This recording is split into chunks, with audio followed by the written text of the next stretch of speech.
Tawagin niyo na lamang ako sa pangalang Ivy, 23 years old, mula sa probinsya ng Bicol. Kasalukuyang may jowa na ako ngayon, Kuya Poy, na itago na lamang natin sa pangalang Kael. Malaki ang problema na kinakaharap namin ang kasintahan ko.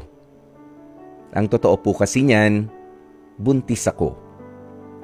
Hindi pa rin namin alam ng live-in boyfriend kong si Kael kung papaano kami magsisimula given na parehas kaming walang permanenteng trabaho. Aminado akong malaking dagok ito sa amin sa ngayon.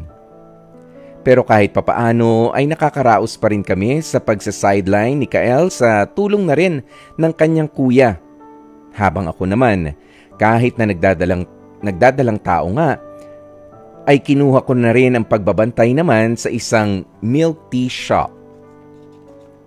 Actually, Kuya Poy, labis naming pinagsisihan ni Kael ang nagawa namin na maagang pagbubuntis. Nang dahil sa kawalan ng sapat na edukasyon ay umabot nga kami sa puntong kinalalagyan namin ngayon. Kaya nga kahit anong trabaho o mapagkakakitaan ay sinusunggaban talaga namin. Akala ko hanggang financial problem na lamang ang suliraning susuungin namin ni Kael. Pero mali pala ako.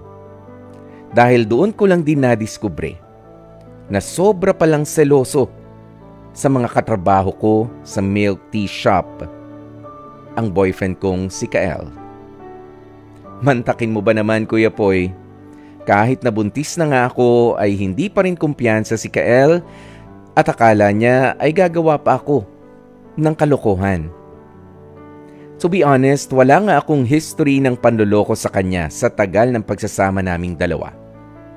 Pero pakiramdam ko ay higit pa roon ang turing niya sa akin.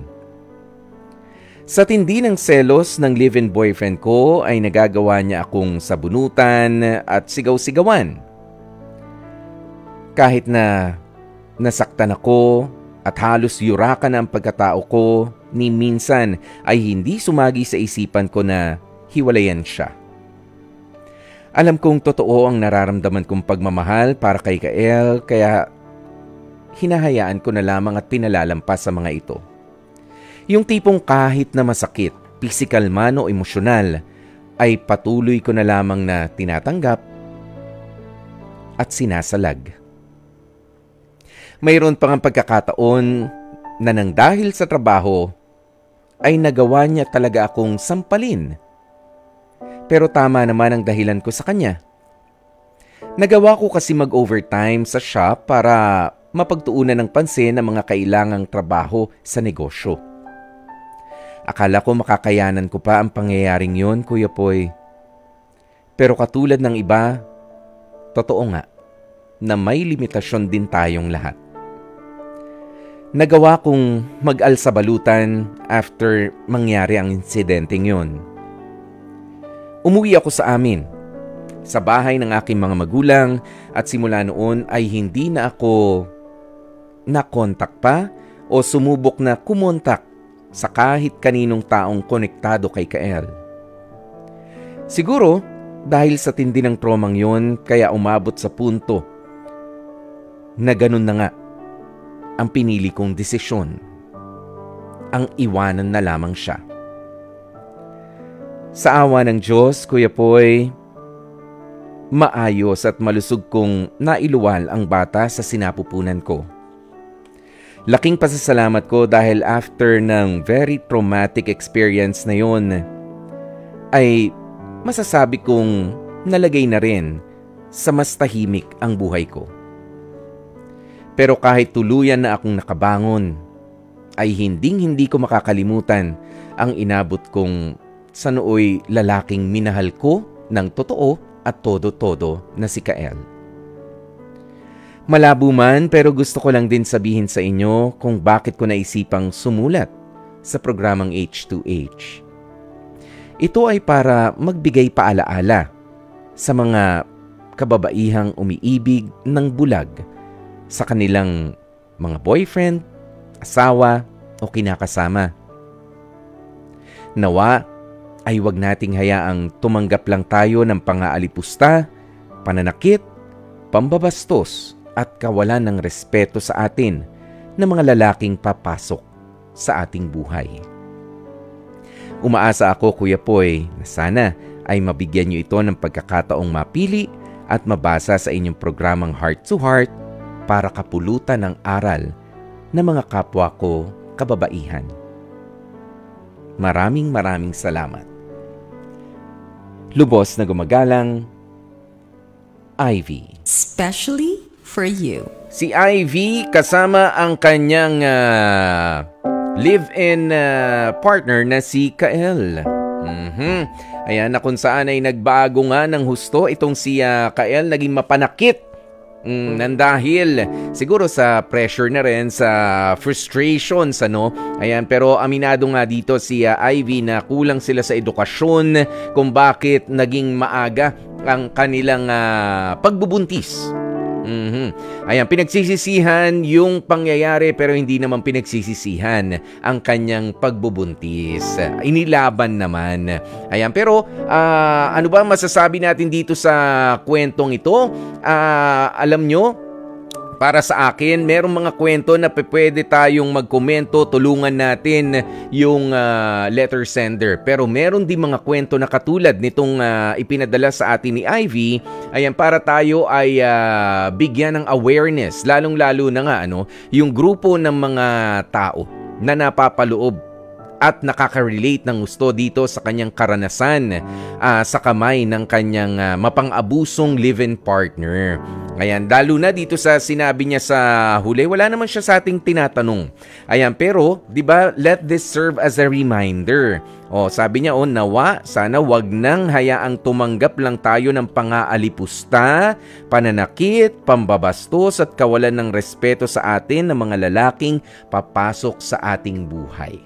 Diba? That's the lesson there. That's the wisdom dito sa story ang ipinadala nga sa atin nitong si Ivy. Dahil sa naranasan niya, ayaw niya na maranasan ng iba pa yung ganitong mga pinagdaanan niya.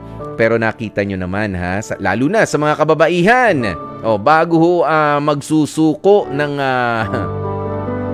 bataan, bago nyo ibigay ang inuungot, ang hinihiling ng inyong mga partner, dapat naman ay sigurado kayo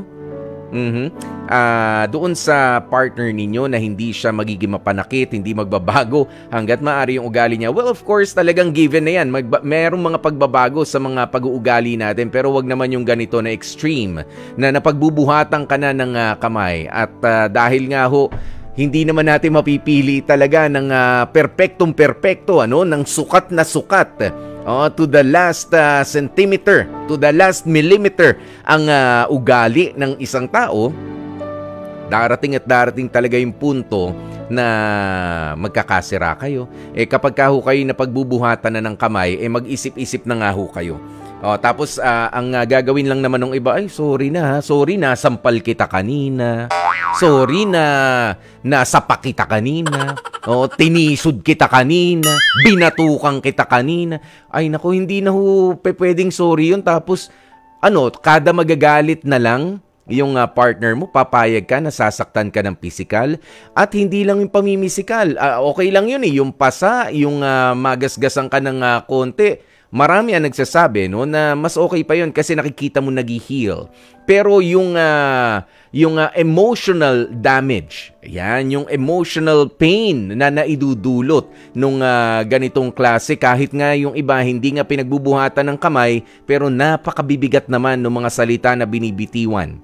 'Di ba, na halos hindi mo na malunok, hindi mo ano tawag mo rito, hindi mo ni sa hinagap. Dadanasin yung ganong klase ng pagmumura kapag ka nagagalit yung partner mo. That's the time na kailangan umalis ka na sa ganyang klase ng relationship. Dahil ikaw rin yan that's not a relationship anymore. Abuse yan. Pag-abuso na yan. Hindi ka na nire-respeto. Sasabihin mahal ka. Yes, mahal ka, pero nire-respeto ka ba?